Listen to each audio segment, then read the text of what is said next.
Hello everyone, welcome back to my YouTube channel पॉन education अड्डा। जैसा कि आप सभी लोग देख रहे थे कि हम लोग बायोलॉजी में आपकी जो एनसीईआरटी है उसमें चैप्टर सेकंड लिए थे, जिसमें हम बायोलॉजिकल क्लासिफिकेशन पढ़ रहे थे। बायोलॉजिकल क्लासिफिकेशन के कुछ लास्ट के टॉपिक ही चल रहे हैं, जल्द ही ये खत्म होने वाला है। उसमें हम लोग पढ़ रहे थे किंगडम फंजाई। फंजाई को हम लोगों ने उसका इंट्रोडक्शन पढ़ लिया था और उसके टाइप्स को पढ़ रहे थे। टाइप्स में हमने फाइकोमाइसिटीज एंड एस्कोमाइसिटीज को पढ़ लिया था। हमारे दो टाइप्स और बाकी थे, जिसमें बेसिडियोमाइसिटीज एंड ड्यूटेरियोमाइसिटीज बाकी थे। बेसिडियोमाइसिटीज की बात की जाए तो आज हमको बेसिडियोमाइसिटीज एंड ड्यूटेरियोमाइसिटीज के बारे में पढ़ना था। चलिए देखते हैं पहले बेसिडियोमाइसिटीज की क्या होता है। बेसिडियोमाइसिटीज एकदम ब्रेन में सेट करते हुए देखते हैं बेसिडियोमाइसिटीज क्या होता है।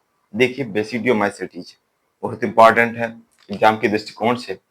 कॉमनली इसमें कॉमनली क्या आते हैं, इसमें कॉमनली मशरूम आता है आपका, ब्रैकेट्स आते हैं, ब्रैकेट फंजाई एंड पहवॉल्स आते हैं। इसमें कॉमनली मशरूम आ जाएगा, ब्रैकेट्स फंजाई आ जाएंगे, पफ बॉल्स आ जाएंगे।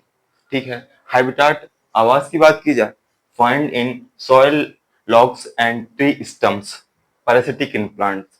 ठीक है। प्लांट में पैरासिटिक के रूप में भी ये पाए जाते हैं। ठीक है।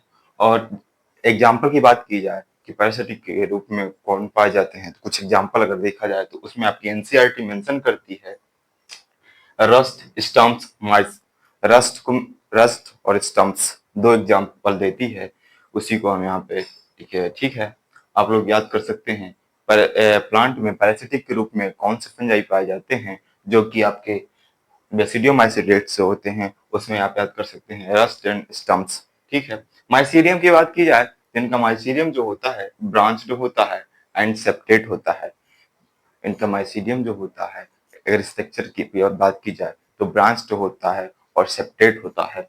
ठीक है। एसेक्सुअल स्पोर्स इनमें एसेक्सुअल रिप्रोडक्शन जो होता है, स्पोर्स जो होता है एब्सेंट होता है, but fragmentation and vegetative reproduction पाया जाता है, जो फ्रेगमेंटेशन फ्रेगमेंट्स के द्वारा होता है। ठीक है। कॉमन है सेक्स ऑर्गन इज एब्सेंट, इनमें सेक्स ऑर्गन एब्सेंट होते हैं, अनुपस्थित होते हैं सेक्स ऑर्गन जो भी होते हैं। ठीक है। But vegetative and somatic cells का फ्यूजन होता है इनमें। ठीक है। एग्जाम्पल की बात की जाए, जो सोमैटिक सेल का फ्यूजन कहलाता है प्लाज्मोगैमी कहलाता है। जो सोमैटिक सेल का जो फ्यूजन होता है इनमें, उसको प्लाज्मोगैमी कहते हैं। तो क्वेश्चन आ सकता है कि प्लाज्मोगैमी किसे कहते हैं, तो जो सोमैटिक सेल्स का जो फ्यूजन होता है, जो सेल फ्यूज करती हैं एक दूसरे से मिलके, उसे प्लाज्मोगैमी कहते हैं। और देख लीजिए, both cell different strength and genotypes. Both cells different होती हैं, सेल्स के डिफरेंट स्ट्रेंथ होते हैं एंड डिफरेंट जीनोटाइप्स होते हैं। आफ्टर फ्यूजन बनी स्ट्रक्चर्स डाइकैरियोटिक होती है। फ्यूजन के बाद जो स्ट्रक्चर्स बनती हैं वो डाइकैरियोटिक होती हैं। ठीक है।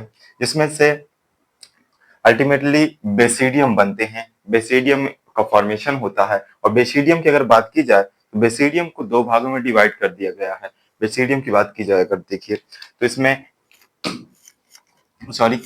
बेसिडियम की बात की जाए तो इसमें कैरियोगैमी आ गया एंड मियोसिस हो गया। मियोसिस जो होता है, इसमें जब डिवीजन होता है तो फोर बेसिडियो स्पोर्स का फॉर्मेशन होता है। जब मियोसिस का डिवीजन होता है तब इसमें फोर बेसिडियो स्पोर्स का फॉर्मेशन होता है। बेसिडियम पर बेसिडियो स्पोर्स लगे होते हैं। और कैसे प्रोड्यूस होते हैं बेसिडियो फोर, एक्सोजीनियसली प्रोड्यूस होते हैं। किसमें? बेसिडियो फोर बेसिडियम पर एक्सोजीनियसली प्रोड्यूस होते हैं। ठीक है। बेसिडिया की बात की जाए तो बेसिडिया फ्रूटिंग बॉडी में लगे रहते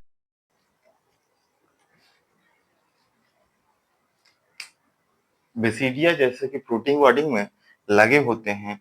और जो फ्रूटिंग बॉडी में बेसिडिया जो लगे होते हैं उनको बेसिडिया कॉप बोलते हैं, जैसा कि आप लोगों को पता है। और एग्जाम्पल की बात की जाए तो एग्जाम्पल में एगेरिकस आ गया। इसमें एगेरिकस की बात की जाए तो इसे कॉमनली मशरूम बोलते हैं। एंड अस्टिलागो आ गया जिसे स्मट बोलते हैं। ठीक है। स्मट भी आ सकता है, स्पिलागो आ सकता है, और इसमें एगेरिकस भी आ सकता है और मशरूम भी आ सकता है। ठीक है, तो आप लोग कंफ्यूज नहीं होंगे। एंड इसमें पक्सिनिया एग्जाम्पल आ गया, जिसे रस्ट फंगस भी बोलते हैं।